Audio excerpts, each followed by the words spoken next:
গীৰ গাইৰ নামত লুণ্ঠন কৰিলে এতিয়া বিভাগটোক লোকনিৰ্মাণ বিভাগটোক মুখ্যমন্ত্ৰীৰ অধীনৰ লোকনিৰ্মাণ বিভাগটোকো এটা ক্ষীৰতী গাই হিচাপে তেওঁলোকে ব্যৱহাৰ কৰি লুণ্ঠনৰ হাতিয়াৰ হিচাপে লৈ লৈছে।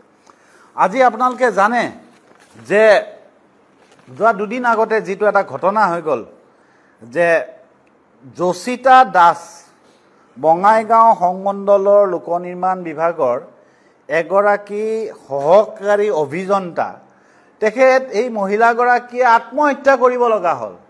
কিয় আত্মহত্যা কৰিব লগা হ'ল? 12 কোটি টকীয়া এটা ষ্টেডিয়ামৰ এষ্টিমেট বঢ়াই দিবৰ কাৰণে এক্সিকিউটিভ ইঞ্জিনিয়াৰ দিনেশ শৰ্মা আৰু SDO আমিনুল ইছলামে যি মানসিক চাপ এষ্টিমেট বঢ়োৱা, এই এষ্টিমেট বঢ়োৱাত যদি আপোনালোকে ফ্লাইঅভাৰবোৰ চাই আপোনালোকে ব্ৰহ্মপুত্ৰৰ ভৰলুমুখত যিখন নদী দলং হৈ আছে সেই দলংখনৰ ডিপিআৰৰ সময়ত প্ৰাৰম্ভিক পৰ্যায়ত কিমান টকাৰ এষ্টিমেট আছিল আৰু এতিয়া কিমান এষ্টিমেট আছে আপোনালোকে দেখিলে গম পাব, চকু কপালত উঠা পৰিসংখ্যা। ঠিক তেনেকৈ যিমানবোৰ ফ্লাইঅভাৰ আছে তাৰ যদি আপুনি এষ্টিমেট কষ্ট আৰু ফিনিছ কামটো সম্পাদন কৰাৰ পিছত যিটো কষ্ট ডিপাৰ্টমেণ্টৰ পৰা পইচা ওলাই গৈছে তাৰ পাৰ্থক্য আকাশ পাতাল। আৰু এই প্ৰক্ৰিয়াটোৰ যে এইবোৰ যে ঘটনা এটা পৰম্পৰাত পৰিণত হৈছে তাৰ উদাহৰণ এইবাৰ এই জচিতা দাসৰ আত্মহত্যাৰ পিছত এই কথাটো ওলাই পৰিছে। তেখেতে ছুইচাইড নোটত লিখি থৈ গৈছে এইবোৰ কথা। ইয়াৰ পিছত আৰু কি লাগে? সেইকাৰণে এই লোকনিৰ্মাণ মুখ্যমন্ত্ৰীৰ লোকনিৰ্মাণ বিভাগ এটা ক্ষীৰতী গাইলৈকে পৰিণত হৈছে।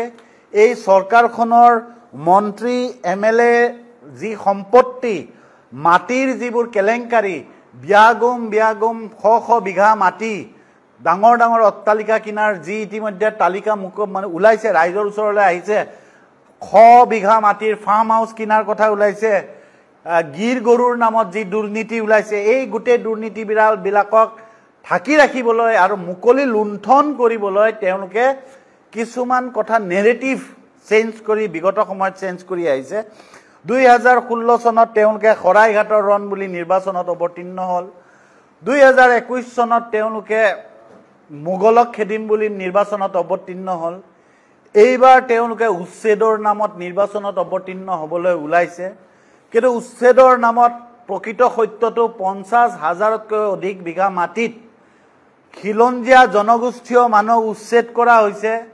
সংখ্যালঘুক প্ৰায় 6,500 বিঘা মাটিত উচ্ছেদ কৰি সেই সংখ্যালঘু মানুহখিনিয়ে দেখাই বাংলাদেশী খেদা বুলি আৱেগ সৃষ্টি কৰি মেৰু বিভাজিত কৰি তেওঁলোকে এই যে শৰাইঘাটৰ ৰণ মোগলক খেদা আৰু সংখ্যালঘু বাংলাদেশীক খেদা বুলি নাম কৈ মুকলি লুণ্ঠন কৰি এতিয়া অসমত যি জিঅ'লজিকেল ছাৰ্ভে অফ ইণ্ডিয়াৰ যি তথ্যত যি খনিজ পদাৰ্থ মাটিৰ তলত শ কোটি হাজাৰ কোটি টকাৰ খনিজ পদাৰ্থৰ তথ্য ওলাইছে যোৱা মাহত, তাৰ ফলত অসমখনক বন্ধকত দিবৰ কাৰণে তেওঁলোকে ইতিমধ্যে ব্যৱস্থা লৈ জনগোষ্ঠীয় লোকসকলক জাতি মাটি ভেটিৰ ঠিক কথা কোৱা চৰকাৰখনে 50,000 বিঘা মাটিৰ পৰা জনগোষ্ঠীয় লোকক উচ্ছেদ কৰি দিলে।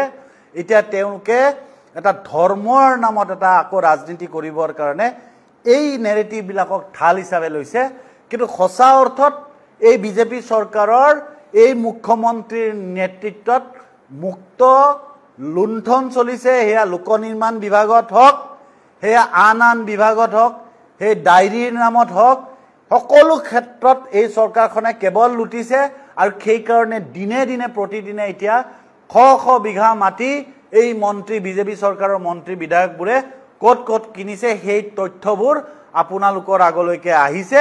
আৰু সেইকাৰণে আমি পুনৰবাৰ আহ্বান জনাইছোঁ যে এই ঝুমুৰ বিনন্দীৰ নামত যোৱা ফেব্ৰুৱাৰী মাহত অনুষ্ঠিত যি ঝুমুৰ বিনন্দীৰ নামত পুনৰবাৰ কি ভূপিন্দৰ সিঙৰ নামত যি দুৰ্নীতি হৈছে, কেৱল কাৰ্পেট আৰু টয়লেটৰ নামতে যি কোটি টকা ওলাই লৈ গৈছে, অস্থায়ী কাৰ্পেট পৰাৰ কাৰণে দিনৰ নামত কোটি টকা যি ওলাই লৈ গৈছে, তাৰ কাৰণে এটা নিৰপেক্ষ তদন্ত হওক। প্ৰয়োজন হ'লে ন্যায়াধীশ অৱসৰপ্ৰাপ্ত ন্যায়াধীশৰ দি এখন তদন্ত কমিটি পাতিব লাগে।